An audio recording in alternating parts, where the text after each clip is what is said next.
Bonjour et bienvenue à tous sur le passage de la certification PMP. Donc on va aborder les questions et réponses. On en est à la question 3 qui stipule vous gérez un projet de développement logiciel qui devait être achevé en 18 mois. Donc on va dire en 18 mois. Selon le contrat de planning et de projet, votre client a récemment été confronté à des changements réglementaires. Ok.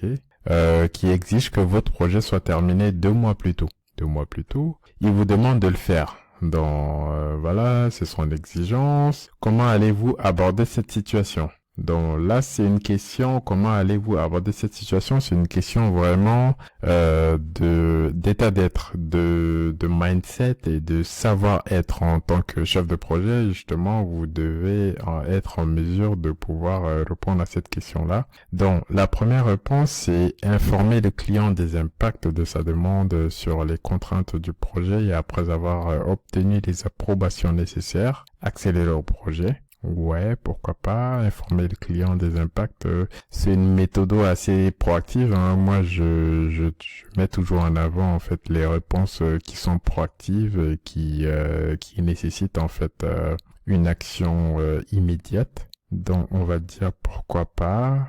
Donc, là, on va le mettre en attente. Accepter la demande du client et réduire certaines parties de la portée du projet pour respecter le nouveau délai.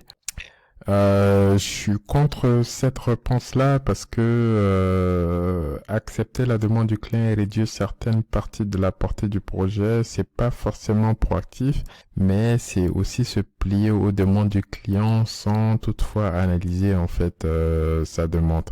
C'est-à-dire en tant que ce soit project manager ou product owner ou scrum master, l'idée c'est vraiment d'analyser en fait la demande du client pour être en mesure de pouvoir donner une réponse qui soit assez adéquate en fait à son besoin, mais vraiment suivre à la lettre tout ce qu'il dit, ça nous aiderait pas et ça l'envoie d'ailleurs le client lui tout droit dans le mur. Donc, et j'ai l'impression que c'est cette réponse-là, accepter la demande du client et réduire certaines parties de la portée du scope en fait. Non, l'idée c'est de réduire le scope.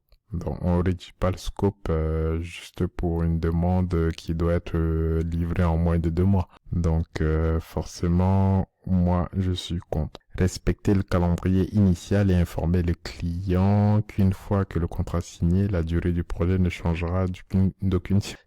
Donc, là, je pense que c'est quand même assez très fermé, on va dire en termes de mindset. En tant que project manager, vous devez quand même avoir du recul et vous devez quand même avoir du mindset et du recul. Donc respecter le calendrier et informer initialement, respecter le calendrier initial et informer que le client qu'une fois que le contrat est signé ne changera pas. C'est pas très professionnel en fait en réalité. En tant que project manager, vous devez pas être dans ce mindset là et donc moi je le définis pas comme une bonne réponse. Donc réduire la durée de toutes les activités du projet de manière globale pour répondre à la demande, non, c'est une mauvaise réponse également parce que pour atteindre ces objectifs-là qui ont été redéfinis par le projet, on va dire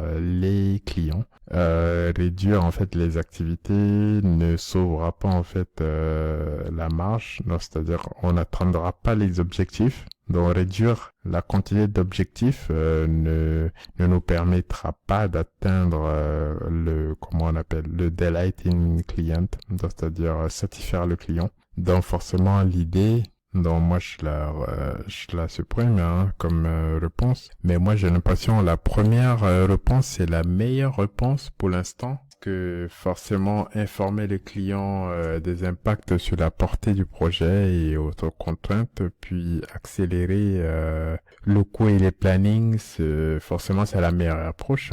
Réduire arbitrairement les estimations ou la portée sans conseiller directement le client serait malhonnête. Tandis que refuser simplement de faire un changement, c'est pas professionnel. Donc forcément la première idée m'avère être la bonne réponse. Donc voilà. Merci à tous et puis rendez-vous à la question suivante. Merci, au revoir.